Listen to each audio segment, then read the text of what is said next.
కనిపిస్తా ఉన్నాయి. ఈ నేపథ్యంలో వైసీపీలో మాత్రం ఖచ్చితంగా ఒక టెన్షన్ వాతావరణం.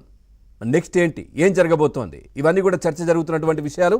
సో ఈ అంశానికి సంబంధించి మనం చర్చలోకి వెళ్దాం. చర్చలో పాల్గొంటున్నారు రాజకీయ విశ్లేషకులు, సీనియర్ అడ్వకేట్ ముప్పల సుబ్బారావు గారు. సార్ నమస్కారం. అట్లాగే టీడీపీ పార్టీ సీనియర్ లీడర్, అధికార ప్రతినిధి సుధాకర్ రెడ్డి గారు. ఇద్దరికి నమస్కారం. ముందుగా సుబ్బారావు గారు ఏం చెప్తారు? ఈ చాలా కీలకమైనటువంటి విషయాలు ఈ ధనంజయ రెడ్డి, కృష్ణమోహన్ రెడ్డి చెప్పినట్టుగా తెలుస్తా ఉంది. కృష్ణమోహన్ రెడ్డి ధనంజయ రెడ్డికి ముందే సార్ దాదాపుగా 441 కోట్ల రూపాయలు వాసుదేవరెడ్డి గాని, చాణక్య గాని ఇతరుల దగ్గర జప్తు చేసిన విషయాన్ని మనం గుర్తుంచుకోవాలి. అంతేకాకుండా దాంట్లో చాలా స్పష్టంగా ఒక అంశాన్ని చెప్పారు. వీళ్ళు ఎవరైతే ఈ యొక్క డిస్టిలరీస్ ఉన్నాయో వీళ్ళ దగ్గర 15% నుంచి 20% వరకు మామూలు రూపేణా కమిషన్ వసూలు చేసేవాళ్ళు, తద్వారా నెలకి 100 కోట్ల రూపాయలు లబ్ధి పొందేవారు. ఈ 100 కోట్ల రూపాయలు ఎక్కడికి వెళ్ళినాయి అనేది ఒక ప్రశ్న కాక, దాదాపుగా 1000 కోట్లకు పైగా ఈ యొక్క లంచం తీసుకున్న సొమ్ము ఎక్కడెక్కడ మారిందో ఈడీ గుర్తించింది. అలాగనే ఎక్కడెక్కడ వీళ్ళు అసలు వాళ్ళు మాట్లాడినటువంటి టెక్నికల్ ఎవిడెన్స్ ను కూడా డిస్ట్రాయ్ చేస్తే ఆ డిస్ట్రాయ్ ను కూడా రిట్రైవ్ చేసి ఎవరికి ఏ విధమైన కోడ్లు ఉన్నాయి, ఆ కోడ్ల యొక్క ద్వారా ఎంత సొమ్ము వచ్చినట్టు లెక్క కడుతుంది అనే విషయాలను కూడా ప్రస్తావించిన అంశాన్ని, మనం గుర్తించిన అంశాన్ని ఇక్కడ మనం గమనించాలి.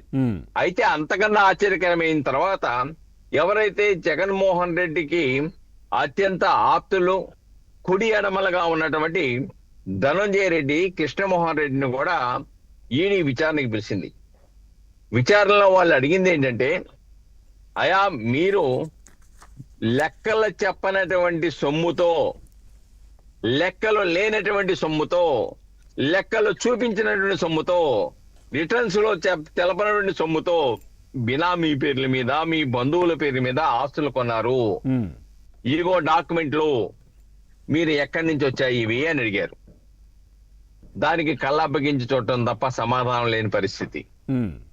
కాబట్టి ఆ విధంగా వీళ్ళే ఇన్ని కోట్ల రూపాయలు మధ్యతో వహించేసి పాలసీల్లోనూ, ఆ సొమ్ము కలెక్షన్ లోను ఎక్కడికి బదిలీ చేయాలో అనేటువంటి ఒక క్రియాశీల పాత్ర నిర్వహిస్తే వీళ్ళే ఇన్ని 100 కోట్ల రూపాయలు సంపాదిస్తే, అపరిచితుడు అంతిమ దోపిడీదారుడు ఎన్ని కోట్ల రూపాయలకి ఇప్పుడు ఆల్రెడీ ఒకటండి, సీఎంఓ ఆఫీసు కార్యాలయం నుంచి అనుమతులు లేకుండా సీఎంఓ ఆఫీసులో ఓఎస్డీగా ఉన్నటువంటి లేకపోతే కార్యదర్శిగా ఉన్నటువంటి ధనంజయ రెడ్డి, కృష్ణమోహన్ రెడ్డి దీంట్లో వేలెడతారా? అసలు ఇది ప్రభుత్వ హయాంలో తెలవలసిన పాలసీ నిర్ణయాన్ని ప్రైవేటు వ్యక్తులు ప్రైవేటు ప్రాంతాల్లో కూర్చొని నిర్ధారించిన తర్వాత ఆ పాలసీని ప్రభుత్వం అమలు చేసిందంటే ప్రభుత్వ అధిపతి యొక్క ప్రోద్బలం లేకుండా జరుగుద్దా అనేది కూడా ఈ రోజున విచారణ సంస్థలో ఆ దిశలో విచారణ జరుగుతుంది. అది ఈడీ కానివ్వండి, సిట్ కానివ్వండి. కాబట్టి ఇక్కడ అయితే ఛార్జ్ షీట్ లో అనేక సార్లు ప్రస్తావించారు ది దెన్ చీఫ్ మినిస్టర్ అని కొన్ని చోట్ల జగన్మోహన్ రెడ్డి గారని కొన్ని చోట్ల, ఇలాంటి హై ప్రొఫైల్ కలిగినటువంటి రాజకీయ నాయకులు ఉన్నారని చెప్పేసి కొన్ని రిమాండ్ రిపోర్ట్లోను వివిధ రూపాల్లో ఆనాడు జగన్మోహన్ రెడ్డి పేరును ప్రస్తావించారు. అయితే ఈ రోజు ఆ అంతిమ దోపిడీదారు దగ్గరికి వెళ్ళవలసిన అవసరం ఉంది. ఆ అంతిమ దోపిడీదారిని పట్టుకోకపోతే కేసులు. ఇంకోటి ఏంటంటే దీంట్లో మనకు కావాల్సింది, పాపం ఖరగ్పూర్ ఐఐటి అండి, ప్రకాష్ లాంటి వాళ్ళు, ఆ కుర్రోడు ఏదో భవిష్యత్తు ఉన్న కుర్రోడిని కూడా తీసుకొచ్చేసి అటువంటి ఇంటలెక్చువల్స్ ను కూడా తీసుకొచ్చేసి మద్య వ్యాపారంలో ముద్దాయిలుగా పెట్టి కేసులో ఇరిగించారంటే ఇంతకన్నా దారుణమైన సంఘటన ఇంకోటి లేదు. అంతేకాకుండా 30,000 మంది ప్రాణాలతో ఆడుకున్నారు, లక్షలాది మంది ఆరోగ్యాలతో ఆడుకున్నారు, ప్రజల జీవితాలతో ఆటలాడుకొని అక్రమ సొమ్ముతో సిద్ధం అని పోస్టర్లు పెడతారా?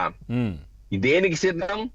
ఈ అక్రమద్యంలో సంపాదించిన సొమ్ముని ఎన్నికల్లో ఖర్చు పెట్టి వైనాట్ 175 అని చెప్పేసి దానికి సిద్ధమని చెప్తారా మీరు? అదే కదా వాళ్ళకు బలం. ఈ దీంట్లో వచ్చిన డబ్బులతోనే కదా ఎన్నికల్లో గెలవాలనుకున్నారు అనేది, అది కూడా బయటకు వచ్చింది కదా. అందుకే కదా వైనాట్ 175 అనేది వాళ్ళ ఆశ. ఇదే కాబట్టి ఇక్కడ చాలా స్పష్టమండి. దీంట్లో మనీ లాండరింగ్ ఉంది, డబ్బులు ఒక్కొక్కటి వెలుగు చూస్తా ఉన్నాయి, వాస్తవాలు డాక్యుమెంటరీ ఎవిడెన్స్ చూస్తా ఉంది, ఈడీ ఎంటర్ అయింది, అనేక ప్రాంతాల్లో వివిధ రాష్ట్రాల్లో దాడులు చేసి డాక్యుమెంటరీ ఎవిడెన్స్, టెక్నికల్ ఎవిడెన్స్ మొత్తం కూడా సేకరించింది. డబ్బులు కూడా సాక్షుల 11 కోట్ల ఆధారంగా- రూపాయలు 11 అట్టపెట్టలు సొమ్ము స్వాధీనం చేసుకుంది, అవును. అక్రమ ఆస్తులను జప్తు చేసింది.